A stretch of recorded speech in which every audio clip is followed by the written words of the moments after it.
Hi everyone, Stephen Van Tassel here, wildlife control consultant, bringing you another episode of Living the Wildlife as part of the Pest Geek podcast family. I'll get it out there eventually. Thanks to everyone for coming along and listening to the podcast. We're appreciating the hits that we're getting and the downloads. We're certainly grateful for that because it's just a show of confidence. Do take the time to subscribe. If you haven't already, give us some reviews. We'd appreciate that. And then, of course, tell your friends. Of course, you may not want to tell your competition, but certainly tell your friends, maybe in areas where they're not going to be competing with you. And we'd always love ideas about other talks that you would like us to have. Certainly, my specialty is vertebrate pest control.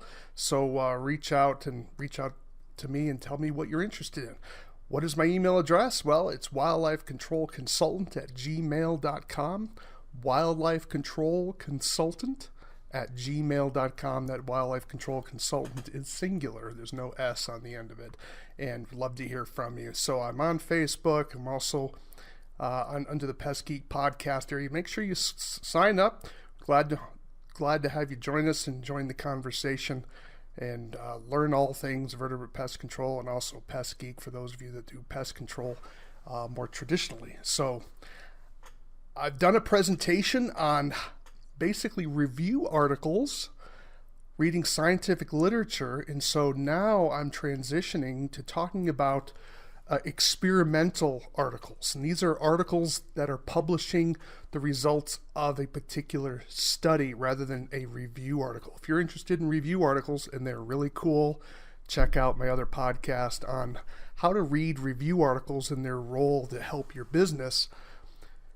But this one's going to be on how to deal with experimental journal articles and how to read them, because for many wildlife control operators, many of them don't have college education because it's not necessary to be college educated to get into wildlife control. And in some ways, it might actually be a detriment. Hard to say that, but certainly it may not help you to the extent you wish. Certainly some of the education would be helpful, but I want to give you some tips on how you're going to read these journal articles, because I'm a strong believer in accessing the academic literature. The academic literature doesn't answer every question for our industry, and that's certainly true. There's a lot you can learn from your colleagues who have more experience from you, from other professionals, because in a sense we're sort of a guild. There's certain techniques that we know that academics don't know. I was listening to an academic who's working, I believe, on her PhD, talking about trapping mongoose in Puerto Rico. And I looked at the traps that she was using, and I was shocked at how archaic they were. She was still using double door gravity Havahart traps, the one with the solid doors, the kind that were built in the 1970s. And they weren't spring loaded. And I was like, have you heard of the Cania trap or the Coro trap? And she was like, what? And I was amazed that she was having some challenges with some of the trapping. Not that she wasn't a good trapper, she was using equipment that was costing her an enormous amount of time. So there's a lot of things that we know that the academic folks don't know. But it also cuts the other way. And so we need to be sure that we are reaching out and listening to what the academics, the research biologists are doing, because they may come up with a technique or a principle that could really save you a lot of money or perhaps make you a lot of money.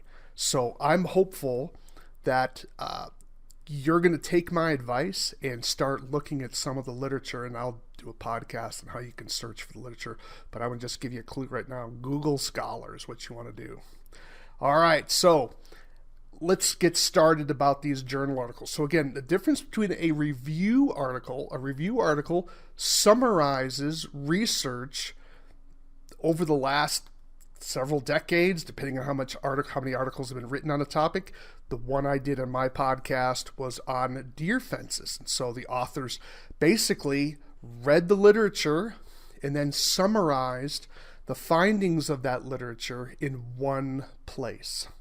So think of it like a Cliff Notes for the scientific literature. That's what a review article is. Very powerful. There's review articles on all kinds of topics of interest for wildlife control operators, such as biology. You want to know about the biology, let's say, of a raccoon or a possum or a skunk or a beaver.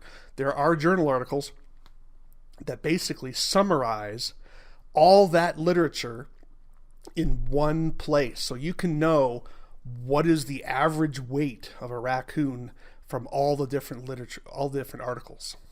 What is their average reproductive rate? Things like that. What is their skull size? I mean, it's ridiculous what you can learn from it. Okay, and some things you may think you don't need to know, and then you're going to have a situation where you do need to know. That's a review article. An experimental article is when the researcher is basically performing a test where he asks a research question: does this particular method work? Or in our article that you have here in front of you, how high can a deer really jump? How high of a fence do you know? If you want to have a fence that a deer can't jump, how high do you have to go? So that's what this research was. So this is an experimental research where they basically grabbed a bunch of deer and then tested them to see how high they could jump. That was it. So we're going to talk about how to read this sort of a journal article where you don't have to have a PhD, you don't have to have a biology degree or a science degree and know physics and statistics and all that.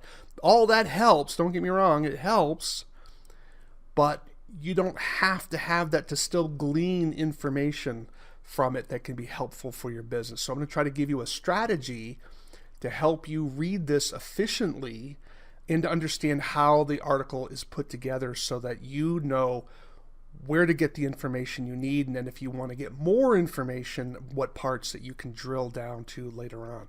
Because I think every wildlife control operator should try to read one journal article a week. And that's not a lot, because these journal articles are not that long. In fact, this one that I'm going to talk about today is only 4 pages. And you don't even have to read all of it if you don't want to. And you'll still get the main points out of that journal article without losing anything. All right, so let's get started. So the article that I have here in front of you is the Assessment of Abilities of White-tailed Deer to Jump Fences. And it's written by Kurt C. Vercauteren. And the reason why I picked this particular article is because Kurt Vercauteren, the Dr. Kurt Vercauteren, is a biologist, wildlife biologist at the National Wildlife Research Center in Fort Collins, Colorado.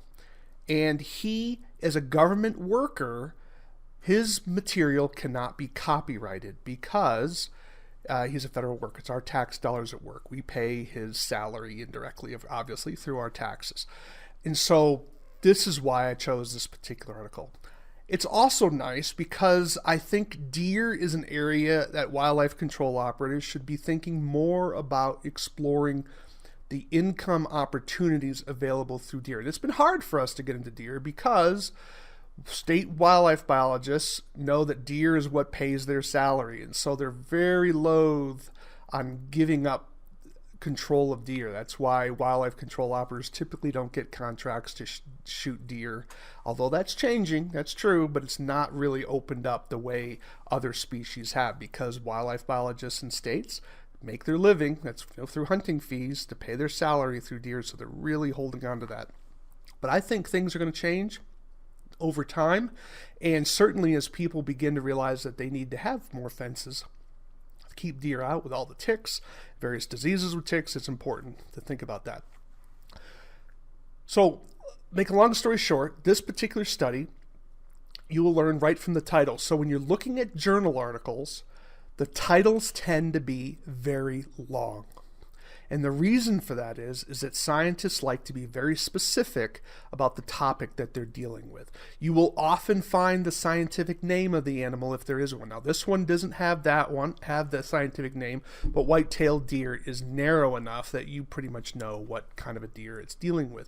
But you will see the scientific name in the article itself, but often you will see it directly in the title. Next, you will see the authors that created the journal article. And typically with scientific literature, you will find a lot of names. It is not uncommon to have 3, Sometimes you'll have up to 6. Some journal articles have gotten restrictive. Now they're like, look, you can't throw everybody on your journal article. You're going to have to limit it to 7 or whatever. And so some journals actually say you cannot add more than 7 authors. Because sometimes what people would do is they would throw everyone's name on there. They'd like change a letter on the article and get their name in the journal. And they're like, oh, no, we're not doing that. So they have to be substantive authors. And so they've decided to limit that. But this one here has 4 articles because it's a lot of work to do these scientific experiments.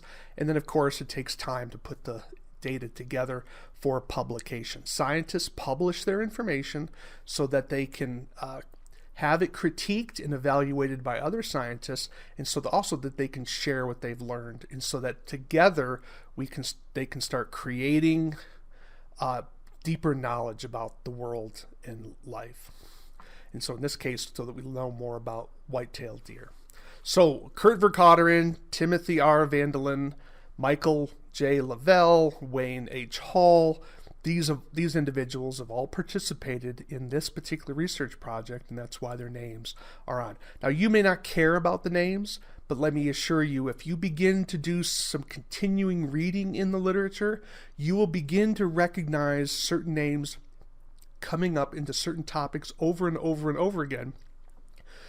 And those tend to be researchers who have specialized in a particular area. And so that will tell you, oh, this guy's a real expert in this particular field. Dr. Vercauteren is a world-class researcher in the area of deer. So when you see his name, he does a lot of other research as well, but if you see his name and it's talking about deer, you know you're dealing with some class. And so this is something you would learn, just like when you want to hear someone, like someone in the trapping community or someone in the pest control community that talks about a particular pest control technique. You're like, oh, well, then if he likes it, then it must be good. Well, it's kind of the same thing, because some of these researchers develop a reputation for doing some high-end quality work. Doesn't mean they're perfect. Just means that if you disagree with them, you're going to have to really bring the goods to disagree with them, because they're very careful researchers. Okay, but that's just something you're going to learn over time, and recognize that you will learn that over time. So typically the first author is the most important, is the one who did the majority of the work. Sometimes the last author is considered sort of the supervisor. So the first author and the last author can often be the most important people within a particular project, with the last author sort of being the overall supervisor, but the first author is always the one who did the majority of the work. I've argued it's always best to be second author, because you get all the glory with very, very little work. So having been primary author, I can assure you, being second author is a whole lot easier. All right. So the next section of the journal article is known as the abstract. Now, the abstract is a very important portion of the journal article. This little paragraph, this one's quite brief, gives you a thumbnail sketch of the entire article.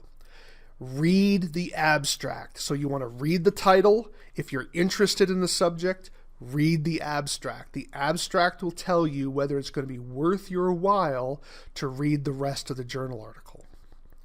So, and the beauty is that the abstract is often available outside of the firewall. See, there's a lot of journal articles that are not available through the internet without having a paid subscription.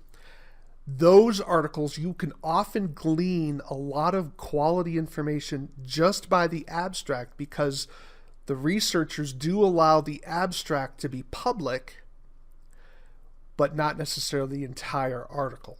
And the abstract is often enough for what we need. So read the abstract. If you can get the whole article, great.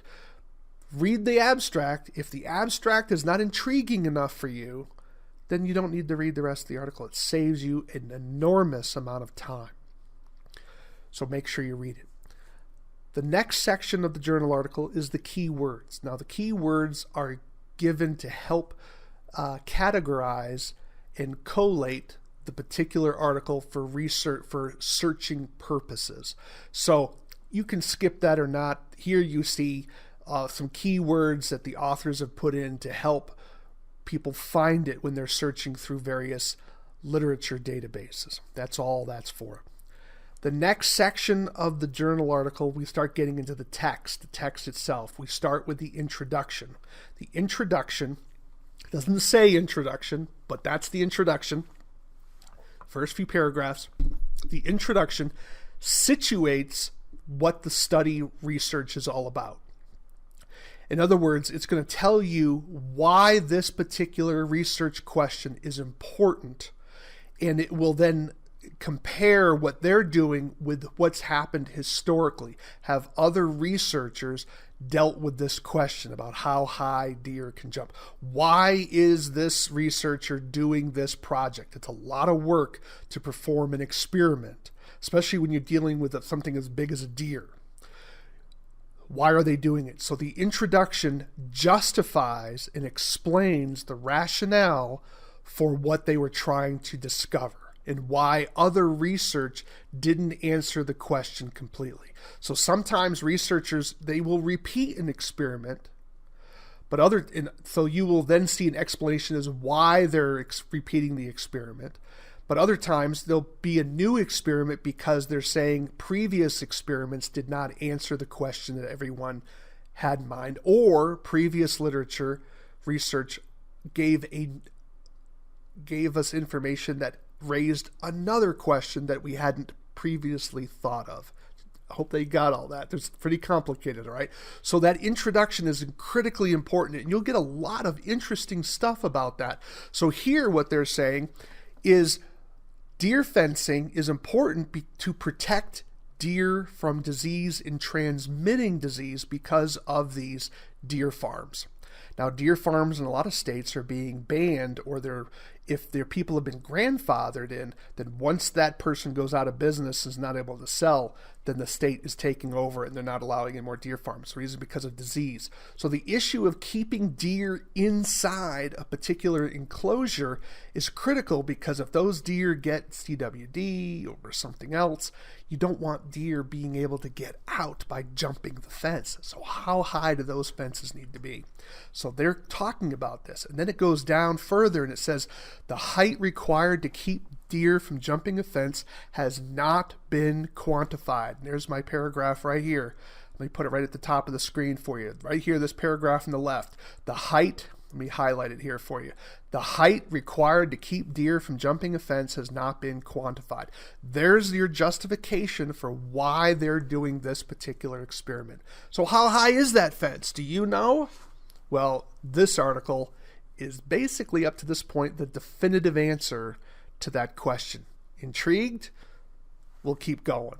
So the next section here is they're getting into the methods. Now this is, they call it the study area, which is they're telling you where they performed their research, but that's really part of the method. And then they get into officially a paragraph, the section called the methodology, where they give you the time, the type of equipment they were using, and how they set up the experiment. You can skip that if you want. The methods, if you have to skip a portion of the research that's listed here, skip the methods. And that's what I'm going to recommend to you, because that's what was recommended to me when I was starting to learn about how to read scientific literature, because I'm not a scientist. Okay, I read a lot of scientific literature. I like to learn about science, but I'm not a trained scientist in that regard.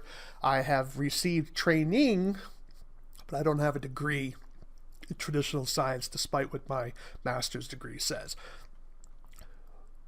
It tells you what they did, how they did it, how they structured the experiment. Here we even have a picture of what they were doing. So let me just I'm sure you're probably intrigued by this particular article.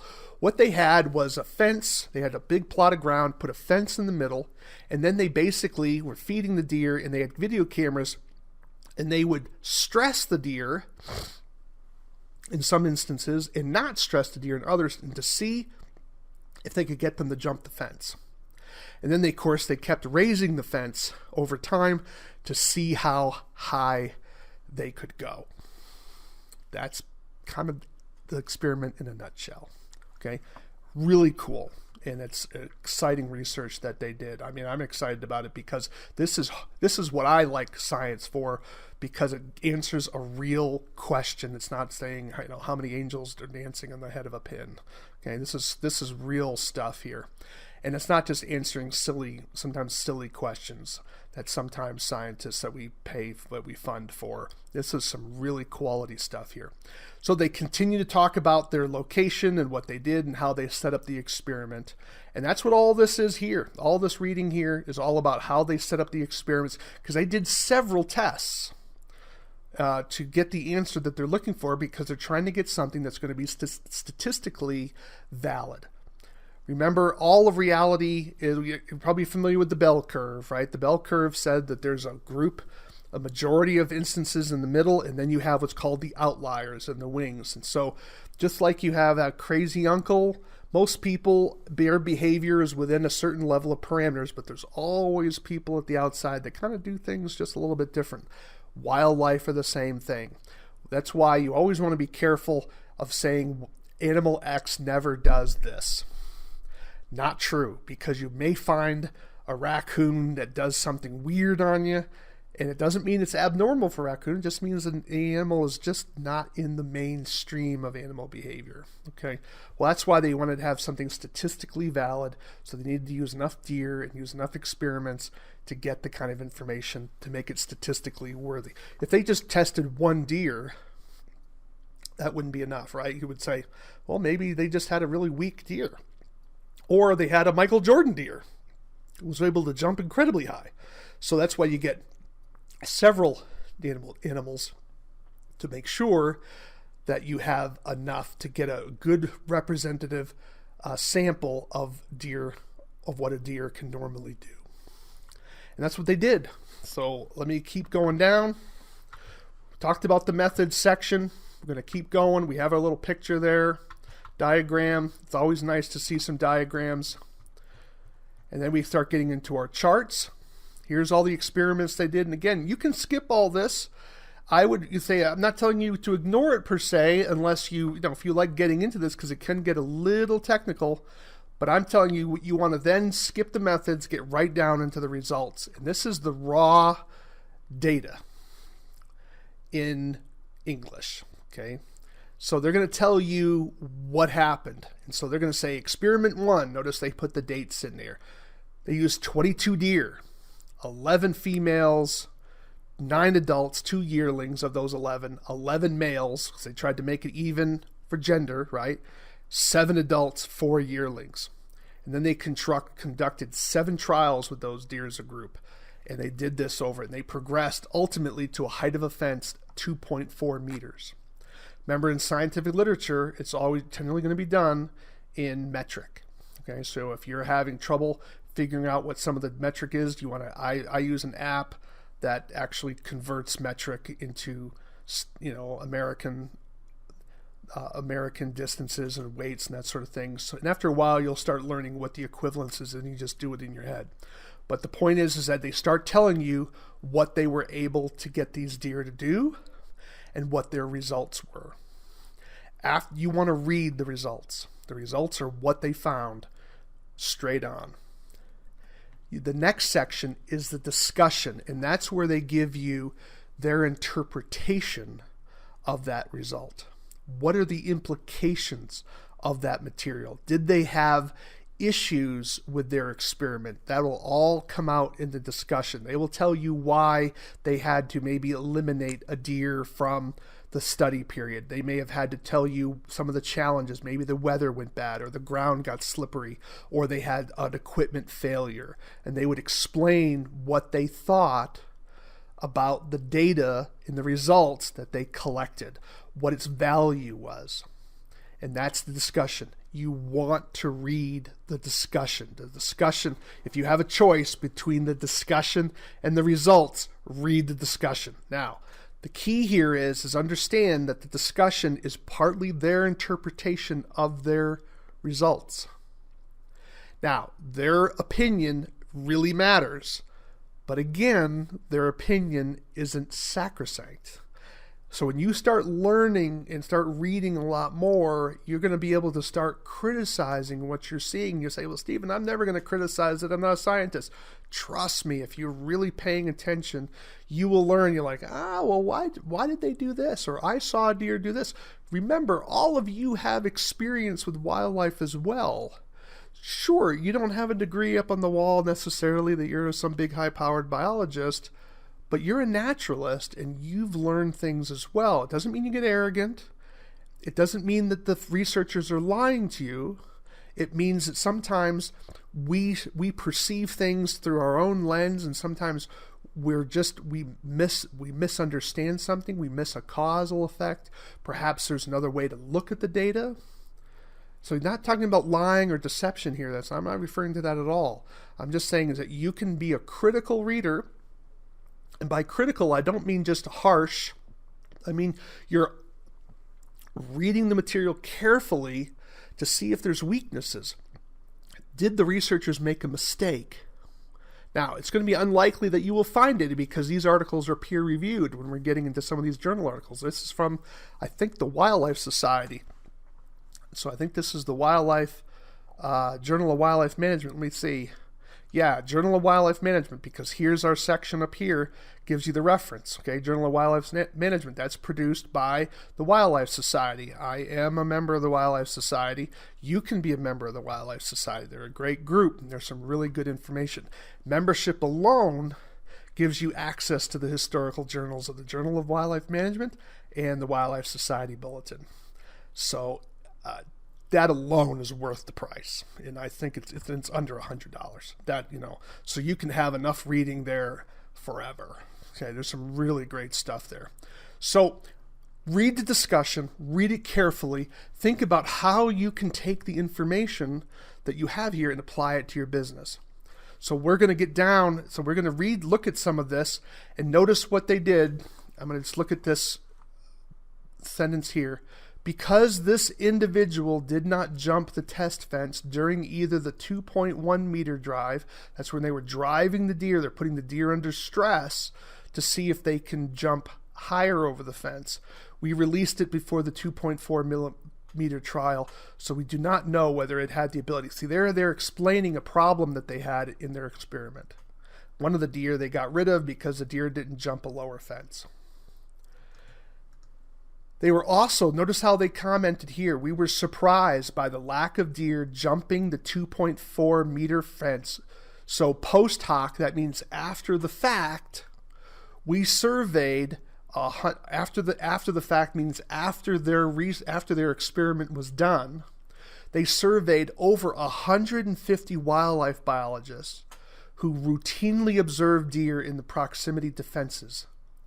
And they found 6 who had witnessed deer jumps above 2.4 meters. How much is 2.4 meters? That's an 8-foot fence. They found 6 wildlife biologists who said, oh yeah, I saw a deer clear an 8-foot fence. That's impressive, right? Now, that wasn't part of their experiment, but they did that research for you.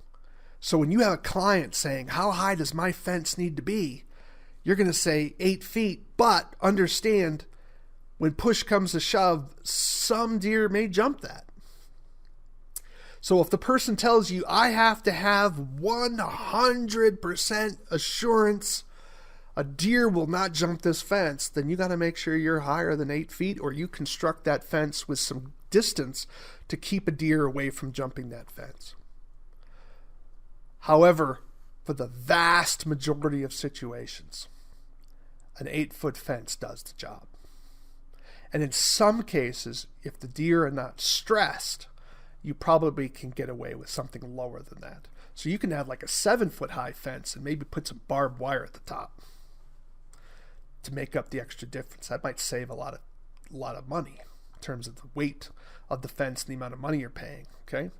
Anyways, what this study does, it says notice what it says here. We incrementally increased the height of the test fence in experiment 1 because we assumed that deer accustomed to jumping and progressively stimulated to jump higher would effectively represent the best jumpers in the overall population. So they're giving you the rationale for why they did what they did in their experiment. And their conclusion here, deer in our study, progressively trained or not, that is, some deer learned to jump higher as they were forced to, other deer that weren't being forced, weren't being trained, none of the deer jumped a 2.4 meter fence. However, because of their survey, they know that there are some deer who are just super jumpers that can clear an 8-foot fence. They're saying if you want like a 95%, 98% certainty, 8 feet's enough. Because you don't have to make your house Fort Knox to stop most burglars. Okay. But there's always going to be a few burglars who can break in your house. Right? So that's kind of how you need to help your clients. The same thing with raccoons. You know that you can do certain things to a house that are going to keep out most raccoons. However, there could be that one raccoon that just for some reason wants to get in, and he's getting in. But you can't price every job that way. Right? No client would ever hire you. So you just have to let the customer know this is good. It's not perfect. Because nothing ever really is it? So the bottom line of this publication is 8-foot fence. If you want to go 100% certainty, as it says here, more than 8 feet would be justified if 100% deterrence is needed. If you need to be absolutely sure you're keeping every deer out of your property, it's got to be taller than 8 feet. That's it. The rest of the publication, now you're going to get into some acknowledgments where they're thanking people who assisted in the project but weren't necessarily big enough assistance to justify being in the authorship. And then they're going to give you the literature cited. The literature cited can be quite helpful if you want to explore additional information on this particular subject on a historical basis. So bottom line for this particular publication is 8-foot fence, good enough. You need 100% security. Got to go bigger than 8 feet. And this is the data that justifies that level of a decision. So in summary, to kind of do the highlights again, read the title. If the title is interesting for you, move down, read the abstract, then read the introduction, skip the methods. All right, let me scroll down here a little bit more. Get to the results. If you're really pressed for time, skip the results, go right to the discussion. And then read the results. And if you're still interested, then read the methodology. And if you want to learn more, go down into the bibliography, the works cited, and you can find additional resources. That is how you read an experimental journal article. And I hope this helps diffuse